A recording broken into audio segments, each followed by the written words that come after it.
What's up YouTube, this is Jeremy from FITF Records. Today I'm going to do a tutorial on how to track out your sessions in Cubase. Now there's a lot of reasons why you'd want to track out a session. For instance, a beat. You want to track out a beat because it's very professional, it looks professional, and it overall gives your client or your artist more control over their mix. If you're recording with a simple MP3 or wave of a beat in Cubase or Pro Tools, that's all it is you're just recording vocals onto a beat. But when you have your beat tracked out, you have now been given the option to turn that kick up if the kick's too low, to turn that synth up if it's too low, to turn the snare down if it's too high, to EQ, put delays, effects, whatever you want to do. You now have the option to do it without having to adjust the entire beat or the entire level of the whole beat. And you're not just laying vocals on top of a beat, you actually now are able to implement the vocals into the beat so it sounds as if it's a part of the beat. Why you'd want to track out maybe a session of a singing session or a rap session, whatever it may be, is maybe you want to send it off to Bob over at Deep Productions to be mixed. You know, maybe you want to send it somewhere so someone can have do their thing to it. Whatever. There's a whole bunch of reasons why you want to track out your sessions. I'm not going to spend 10 minutes on an intro like a lot of people do, so let me get right into it.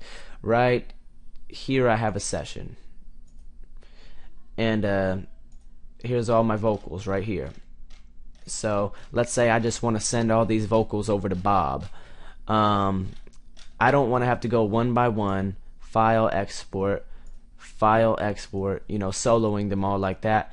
It's very simple. Here's how you do it. Let me get right into it. You go up to File, Export, Audio Mix Down. Now you choose where you want to save it, obviously, whatever. So I'm going to save it in my test folder. And I'm going to save it as test. And when tracking out, you don't have to really keep this. I like deleting the name because you'll see why in a second. So I'm going to delete this name. Here's the critical part. Here's how you track out. And if you're going to pay attention to anything, fast forward, rewind, whatever, this is where you want to be.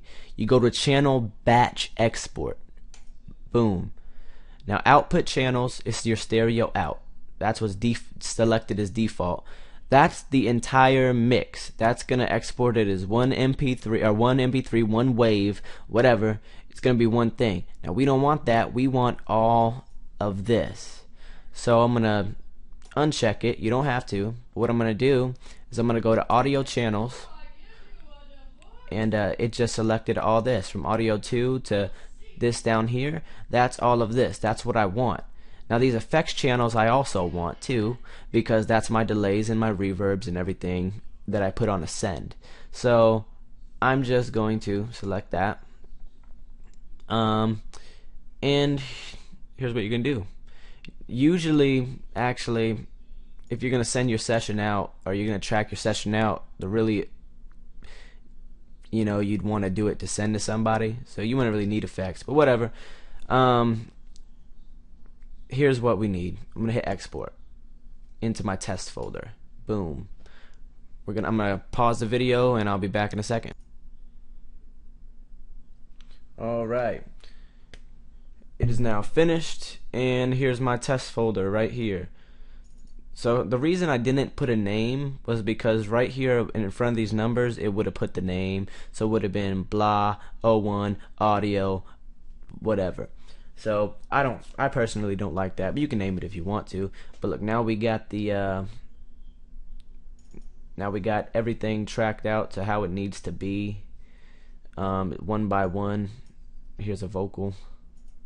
Sexing you, smiley faces when I'm texting you, but don't let my see. So it did that for everything. Now that's how you do it. You can do that with beats, whatever. On beats it obviously like it'll say like MIDI channels instead of audio channels and whatnot.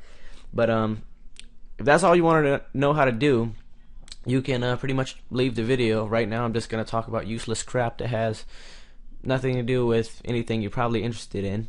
But the reason I turned off these effects up here was because, as I think about it, if you're gonna track out your actual session, you're most likely doing it to raw vocals, and you're most likely sending raw vocals, therefore you don't need these. That's about it. As far as beats go, an example of what I was saying earlier is this. This is a beat by Nine Diamond from Shadowville, tracked out. So when I did my song to this, it sounds way better than what it originally did before I bought the beat.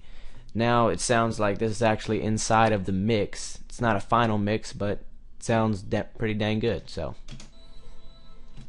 well, that was the wrong song. Alright, so here's the beat tracked out. Here's what I'm saying. It's being laggy right now because I'm recording, but whatever.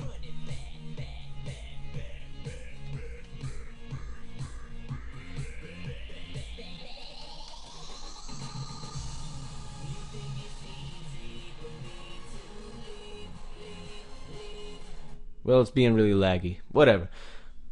But the kick's perfect, the clap's perfect, all the instruments are perfect. You can hear the instruments and my voice, and nothing is drowning out anything.